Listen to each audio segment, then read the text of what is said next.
जय हिंद दोस्तों। इसके पहले वाले वीडियो में हमने समझा था कि ग्रामर क्या है, लेटर क्या है, वर्ड और सेंटेंस क्या है। आज हम देखेंगे कि काइंड्स ऑफ सेंटेंस यानी कि वाक्य के प्रकार, वाक्य कितने प्रकार के होते हैं। चलिए देखते हैं कि वाक्य कितने प्रकार के होते हैं। संरचना के आधार पर वाक्य तीन प्रकार के होते हैं। कितने प्रकार के होते हैं? तीन प्रकार के होते हैं। सिंपल सेंटेंस, कॉम्प्लेक्स सेंटेंस और तीसरा है कंपाउंड सेंटेंस। अब तीन प्रकार के वाक्य होते हैं, सिंपल, कॉम्प्लेक्स और कंपाउंड। क्योंकि हम बेसिक से स्टार्ट किए हैं और हमको सबसे ज्यादा फोकस करना है यहाँ पर सिंपल सेंटेंस को। कॉम्प्लेक्स और कंपाउंड आपका ये इंटर लेवल पे ज्यादा महत्व देता है, इसलिए हम यहाँ पर ज्यादा फोकस किस पर करेंगे? सिंपल सेंटेंस पर। तो आओ हम सिंपल सेंटेंस समझते हैं। सिंपल सेंटेंस कितने प्रकार का होता है, यहाँ पर हम देखेंगे कि सिंपल सेंटेंस आपका चार प्रकार का होता है। सिंपल सेंटेंस चार प्रकार के होते हैं। कौन कौन से चार प्रकार हैं? असर्टिव सेंटेंस, असर्टिव सेंटेंस पहला है आपका असर्टिव सेंटेंस। दूसरा है इंट्रोगेटिव सेंटेंस, पहला है असर्टिव सेंटेंस, दूसरा है इंट्रोगेटिव सेंटेंस, तीसरा है इंपरेटिव सेंटेंस, तीसरा इंपरेटिव सेंटेंस और चौथा है दोस्तों आपका एक्सक्लामेटरी सेंटेंस। इनकी हिंदी क्या होगी? असर्टिव सेंटेंस को हिंदी में कहते हैं विधि सूचक वाक्य और इंट्रोगेटिव सेंटेंस को हिंदी में हम कहते हैं प्रश्नवाचक वाक्य। इसी प्रकार इंपरेटिव सेंटेंस को आदेशात्मक वाक्य कहते हैं हिंदी में और एक्सक्लामेटरी सेंटेंस को विस्मय बोधक वाक्य के नाम से जाना जाता है। आइए हम एक एक करके इन चारों वाक्यों को पढ़ते हैं एकदम विस्तार से। विधि सूचक वाक्य अर्थात असर्टिव सेंटेंस क्या होता है, किसे कहते हैं? ध्यान से समझिएगा। वह वाक्य जिनसे किसी कार्य के होने या ना होने की सूचना मिलती हो, होने या ना होने की सूचना मिलती है, ऐसे सेंटेंस को, ऐसे वाक्य को हम विधि सूचक वाक्य अर्थात असर्टिव सेंटेंस कहते हैं। या तो किसी कार्य के होने की सूचना मिलेगी या फिर किसी कार्य के ना होने की सूचना मिलेगी, ऐसे सेंटेंस को हम असर्टिव सेंटेंस कहेंगे। यह दो प्रकार का होता है। पहला है पॉजिटिव सेंटेंस यानी कि स्वीकारात्मक वाक्य। नाम से ही पता चल जाता है एक्सेप्ट किया जा रहा है, स्वीकार किया जा रहा है, यानी कि किसी कार्य के होने की सूचना मिलती है। ऐसे सेंटेंस को हम पॉजिटिव सेंटेंस कहते हैं, यानी कि एक्सेप्ट किया जा रहा है कि हाँ मैंने यह कार्य किया या उस व्यक्ति ने यह कार्य किया।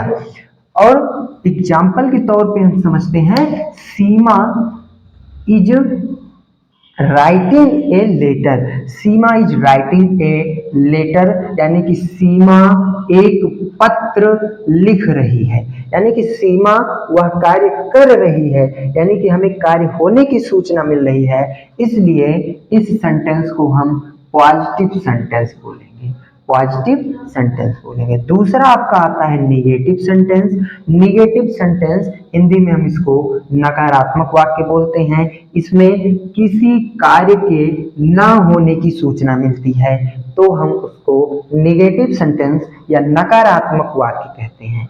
For example, Deepa is not going, Deepa नहीं जा रही है, यानी कि इस वाक्य में बताया गया है कि दीपा जाने का कार्य नहीं कर रही है, इसलिए हमें इसमें आप जो है किसी कार्य के ना होने की सूचना मिल रही है, ना होने का बोध मिल रहा है हमको, इसलिए इस सेंटेंस को हम निगेटिव सेंटेंस कहेंगे। अब हम आगे समझते हैं इसके इंट्रोगेटिव सेंटेंस क्या होता है।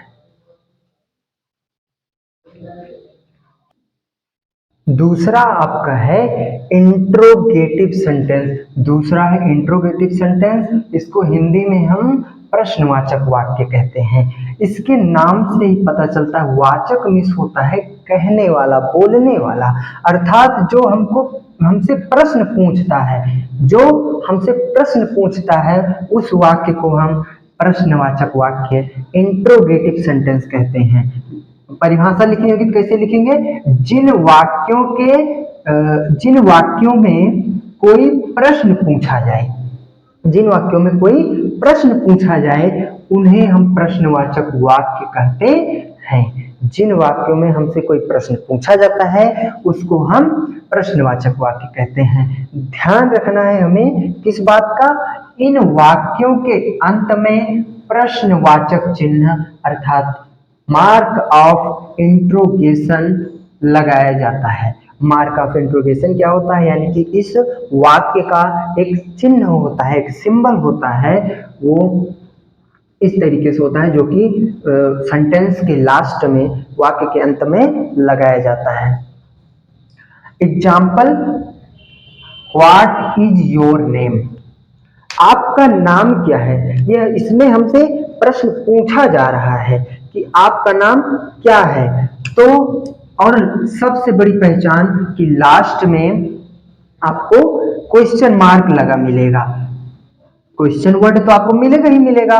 मान लीजिए क्वेश्चन वर्ड नहीं मिलता है तो आपको क्वेश्चन मार्क मिलेगा, यानी कि मार्क ऑफ इंट्रोगेशन लगा हुआ मिलेगा। इस वाक्य की ये सबसे बड़ी पहचान है। दूसरा वाक्य है वेयर आर यू गोइंग? आप कहाँ जा रहे हैं? इसमें भी आपसे प्रश्न पूछा जा रहा है, अर्थात यह भी आपका प्रश्नवाचक वाक्य होगा। कहने का सेंस क्या है कि किसी भी वाक्य में यदि हमसे कुछ सवाल किया जाता है, कुछ पूछा जाता है, तो उस सेंटेंस को हम इंट्रोगेटिव सेंटेंस के नाम से जानते हैं। इसके आगे हम देखते हैं तीसरा आपका है इम्परेटिव सेंटेंस। तीसरा आपका इम्परेटिव सेंटेंस है, इसको हिंदी में हम आदेशात्मक वाक्य के नाम से जानते हैं। इसके नाम से ही पता चल जाता है कि इसमें हमको आदेश दिया जाएगा, ऑर्डर दिया जाएगा। जिन वाक्यों से आज्ञा, प्रार्थना, सलाह आदि भाव प्रकट हों, आज्ञा, प्रार्थना, सलाह आदि भाव प्रकट हों, उसे हम आदेशात्मक वाक्य कहते हैं। For example, don't make a noise, don't make a noise. इसमें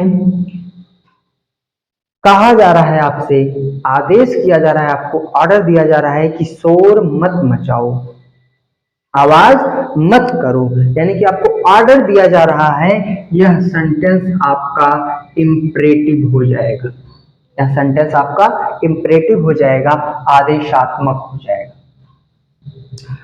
अगला है please give me A cup of T. Please give me A cup of T, यानी कि इसमें आपसे कहा जा रहा है कि कृपया मुझे एक कप चाय दें। इसमें आपसे रिक्वेस्ट किया जा रहा है, आपसे प्रार्थना किया जा रहा है, इसलिए यह सेंटेंस भी आपका इम्परेटिव हो जाएगा। यानी कि जिस सेंटेंस में हमको ऑर्डर दिया जाए, प्रे या रिक्वेस्ट किया जाए, और हमको कोई सुझाव दिया जाए, सलाह दिया जाए, तो ऐसे सेंटेंसेस को हम आदेशात्मक वाक्य या इम्परेटिव सेंटेंसेस की श्रेणी में रखते हैं। इसके आगे हम समझते हैं कि एक्सक्लामेटरी सेंटेंस क्या हो। चौथा आपका है एक्सक्लामेटरी सेंटेंस। हिंदी में इसको हम विस्मय बोधक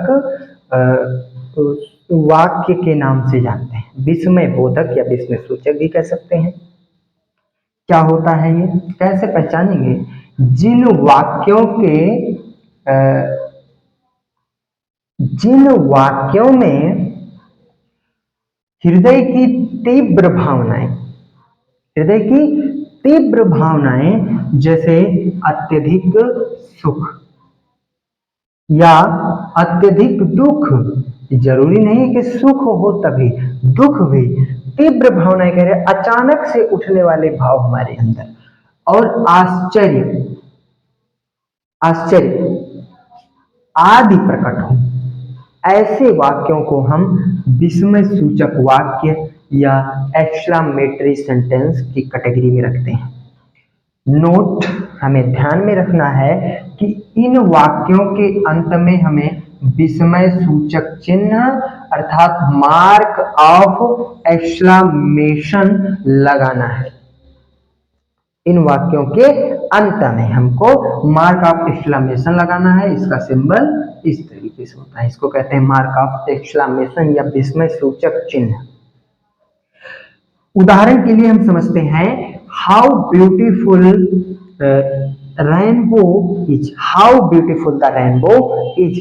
आपने अचानक इंद्रधनुष को देखा और आपके हृदय से अचानक यह भाव उठा कि कितने सुंदर है इंद्रधनुष। तो जो आपके हृदय में अचानक से जो भाव उठा, उससे जो दिखाया गया इस सेंटेंस में, उसी को हम ऐसे सेंटेंस को विस्मय सूचक वाक्य की कैटेगरी में रखते हैं। दूसरा आपका है what sweet mango it is, what A sweet mango it is. आपने आम खाया अचानक से और आपको बहुत अच्छा लगा, तो आपने कहा व्हाट ए स्वीट मैंगो। या जैसे ही आपने खाया आपके हृदय से अचानक यह सेंस निकला कि कितना स्वादिष्ट आम है। तो ऐसे सेंटेंस को, इस प्रकार के जो भाव देते हैं, ऐसे सेंटेंसेस को हम विस्मय सूचक वाक्य की कैटेगरी में रखते हैं। आई होप कि आप लोग ये चारों सेंटेंस समझ गए होंगे, और जो असर्टिव सेंटेंस है हमारा, जो असर्टिव सेंटेंस यानी कि विधि सूचक वाक्य है, उसके ये चारों आपके प्रकार थे। आशा करते हैं कि आपके समझ में आ गया होगा। मिलते हैं नेक्स्ट वीडियो में, तब तक के लिए जय हिंद।